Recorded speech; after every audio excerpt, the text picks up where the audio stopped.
அனைவருக்கும் வணக்கம். இன்னைக்கு உங்களோட ஒரு சிறுகதை பகிர்ந்துக்கலாம்னு ஆசைப்படுறேன். கதையின் பெயர் புயல் அடித்தது. எழுதியவர் சாந்தி மாரியப்பன். நம்ம கேலக்ஸி இணையதளத்தில இத படிச்சேன். ஆ இந்த கதைய பத்தி சொல்றதுக்கு முன்னாடி, இந்த கதை அவங்க எழுதிய விதம், கதை சொன்ன விதம் ரொம்ப புடிச்சிருக்கு எனக்கு.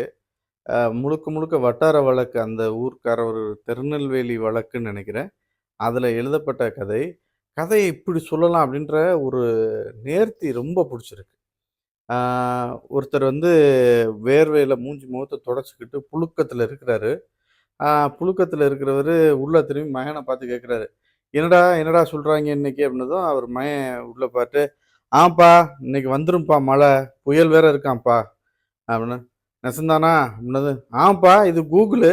கூகுள்ல கேட்டா எல்லாமே ஆ தகவலும் சொல்லிரும்ப்பா. சரியா இருக்கும்." "அப்படியா? நீ இந்த வருஷம் பாஸ் ஆயிருவியா?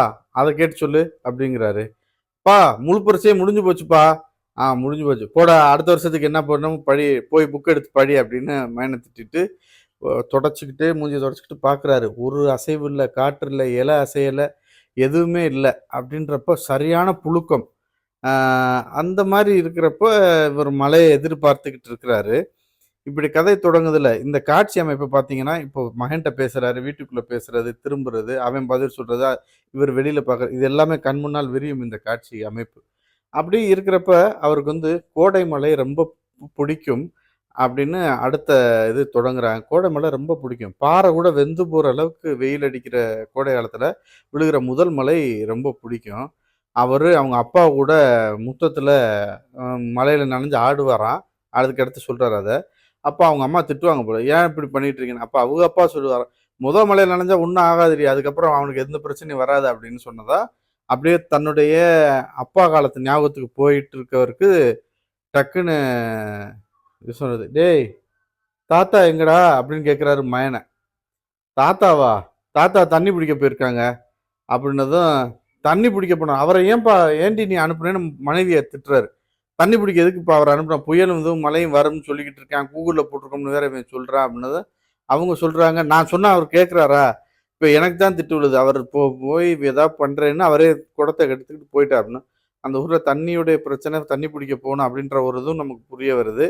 அவங்க வீட்ல இருக்க அந்த தாத்தா, அ மருமகளுக்கு ஒத்தாசைக்காக தண்ணி எடுக்க போயிட்டாரு. தண்ணி எடுக்க போற இடத்துல ஒரு 2 தெரு தள்ளி குடத்துல தண்ணி எடுக்க போய் வண்டிய நிறுத்துனது, அங்க இருக்கிறவங்க எல்லாம், "பாட்டியா என்ன வீட்ல இருக்கக்கூடாதா? இந்த வயசுல? திண்ணையில படுத்து கிடக்க வேண்டியது தானே?" அப்படிங்கிறாங்க. "ஏப்பா, மருமகளுக்கு ஒரு ஒத்தாசையா இருந்தா அவங்களுக்கு ஏந்தலா இருக்கும்ல." அப்படி இந்த வார்த்தையெல்லாம் ரொம்ப புடிச்சிருந்துச்சு. "ஏந்தலா இருக்கும்ல, உதவியா இருக்கும்ல." அப்படின்னு சொல்றாங்க. ஏதாச்சும் நம்ம ஒரு வேலை செஞ்சா காலையில பிள்ளைகள பள்ளிக்கூடத்துக்கு அனுப்பணும், அவன வேலைக்கு அனுப்பணும். நம்மளும் போய் இது பண்ணாம நம்ம ஏதாவது ஒத்தாசையா இருக்கலாம்ல அப்படின்னு தான் தண்ணி எடுக்க வந்தேன்னதும், தண்ணி எடுக்கிற அந்த இதுல இருக்கிற ஒரு பெண் வந்து சாந்தான்னு ஒரு பெண். அவங்க வந்து, "இந்தாங்க பாட்டி" அப்படின்னு வேகமா புடிச்சு அனுப்பி, "பார்த்து சீக்கிரம் பத்திரமா போங்க" அப்படின்னு சொல்றாங்க. ஒரு கரிசனத்தோட சொல்றாங்க. அத சொல்லவும் அவர் சைக்கிள் எடுத்து ஓட்டி வந்துகிட்டு இருக்கிறாரு. வரும்போது அவருக்கு அப்படியே அந்த குளிர் காற்று, அப்பதான் புழுக்கம் கலைந்து மழை வரப்போவதற்கு முன்னாடான காற்று அடிக்குது. குளு குளுன்னு இருக்கும். புழுக்கத்திலேருந்து அந்த காத்து அடிக்கிறத அனுபவிச்சவங்களுக்கு அந்த சுகம் இப்போ உணர முடியும். அப்ப அவருக்கு அப்படியே யோசனை வருது. தான் மனைவி போய் 2 வருஷம் ஆச்சு. "தாரம் போனா சகலமும் போச்சு" அப்படின்ற இதுக்கு ஏத்த மாரி அவருக்கு மனைவி போன நினைவுகள் ஞாபகம் வருது. மனைவிட்ட அவர் சொல்லுவாரு போல. ஆ "ஏய் சாலாஜி, ரொம்ப சாப்பிட்டு சாப்பிட்டு குண்டாயிட்டேன்னு சொல்றாங்கடி. சாப்பாட்ட குறைக்க முடியும்லாம்" சொல்றப்ப, அந்த மனைவி திட்டுவாங்க. "போங்க போங்க" அப்படின்னு முதுகுக்கு பின்னாடி இப்படித்தான் திட்டுவாங்களாம். அந்த நினைவு வரும். கண்லாம் கலங்குது. அவருக்கு ஒரு பென்ஷன் வாங்குற ஒரு அதிகாரியா இருந்துட்டு பென்ஷன் வாங்குறாரு இப்ப. பென்ஷன் எல்லாமே மகனுக்கு கொஞ்சம் குடுத்துடுறாரு. மக கஷ்ட ஜீவனம் நடத்துன்னு மகளுக்கு குடுத்துட்டாரு. பிள்ளைகளுக்கு தின்பண்டம் பேரன் பேத்திகளுக்கு வாங்கி குடுக்குறோம். எல்லாமே செலவாயிடுது. கொஞ்சம் கஷ்டம் இவர்ட்ட இருக்கும். இவனாப்புல இது ஏதாச்சும் ஒரு உதவி செய்வோம் அப்படின்னு இவரு வேலை பார்த்துக்கிட்டே இருக்கிறாருன்ற நினைப்பு வரும்போதே, இந்த மழை தூறல் வரும்போது புயல் ரொம்ப அடிக்குது. சைக்கிள் ஓட்ட முடியல. சைக்கிள் ஓட்ட முடியலைங்கவும், அவருக்கு அப்படியே அதுல ஒரு கதை அப்படியே பின்னாடி. எத்தன கதைய இந்த எழுத்தாளர் பின்னாடி பின்னாடி சொல்லி வர்றாங்க நினைவுகள் வழியா. வரும்போது மகள பிரசவத்துக்கு ஆஸ்பத்திரியில சேர்த்திருந்த ஞாபகம் வருது. அப்ப இப்படித்தான் ஒரு பெரும் புயல் வந்திருக்கு. சேர்த்த பிறகு மாற்று உடை எடுக்கிறதுக்காக இவர் வீட்டுக்கு வந்துட்டு, திரும்பி போம்போது பெரும் மழையும் வெள்ளமாயி, இந்த அதெல்லாம் தாண்டி அவர் ஆஸ்பத்திரிக்குள்ள போறதுக்குள்ள பெரும்பாடு ஆயிருச்சுன்னு அந்த கதைய சொல்லிட்டே வர்றாங்க. சரி, இப்ப ஆ சைக்கிள்ல குடத்துல தண்ணி ஏத்திக்கிட்டே வந்துகிட்டே இருக்கிற பெருசு, ஒரு இடத்துல திரும்பவும் ஒரு மாங்காய் மரம் இருக்கு. மாங்காய் மரத்துலேருந்து மாங்காய் காய்ச்சி தொங்குற பார்க்கவும் டக்குன்னு வண்டிய நிறுத்திறாரு. ஆசை வந்துருச்சு. ஆசைன்னா அவருக்கு இல்ல. இதுல நல்ல மாங்காயா இருக்கு. இத வெட்டி உப்பு, மிளகா போட்டு குடுத்தா பேரன், பேத்திய நல்லா சாப்பிடுவாங்களே அப்படின்னு வண்டிய நிறுத்திட்டு, அதுலேருந்து ஏறி புடுங்குறதுக்கு கை எட்டி எட்டி பார்க்குறாரு. வாகை வரல. அப்புறம் கேட்காம மரத்துல ஏறுறாரு. சுத்தி பார்த்தாய்ங்க. தாத்தா ஏறாதீங்க, பாட்டையா ஏறாதீங்கன்னு சொல்றாங்க. கேட்கல. பக்கத்துல இருக்க ஃப்ளெக்ஸ் போர்டு அடிச்சு அவர் மேலேயே மரத்தோட சேர்ந்து விழுந்து கீழ விழுந்துரு.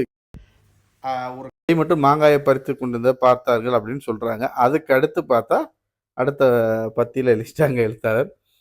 வீட்ல தன்னால் வேலையை எல்லா வேலையும் செய்யும் அளவுக்கு இப்ப தாத்தா பழகிட்டாரு. அதுக்கப்புறம் மருமகளுக்கு வீட்டுக்குள்ளேயே ஒத்தாசை செஞ்சு குடுக்குறாரு. அப்படின்னு சொல்லி கதைய முடிக்கிறாங்க.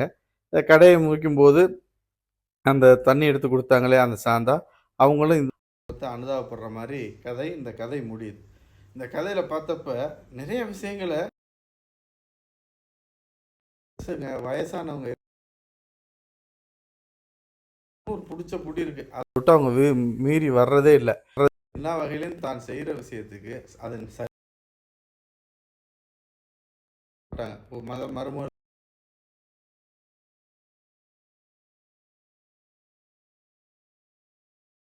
தெரியல. ஏறி கைய செய்யறது ஒரு பக்கம் முடிச்சிருக்கிறாங்க.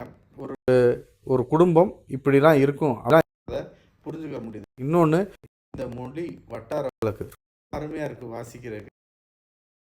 எப்படி சொல்லலாம்? ஒரு கதைய சொல்லிட்டு இருக்கும்போதே அதுலேருந்து ஒரு சின்ன ஃப்ளாஷ்பேக்கு, அதுக்கடுத்து இன்னொரு அப்புறம் கொஞ்சம் நகைச்சுவை அப்படின்னு ஒரு புயல் அடித்தது எழுதியவர் சாந்தி மாரியப்பன். நம்ம கேலக்ஸி இணையதளத்தில் படித்தேன். இந்த கதையை உங்களோட பகிர்ந்து கொண்டதில் ரொம்ப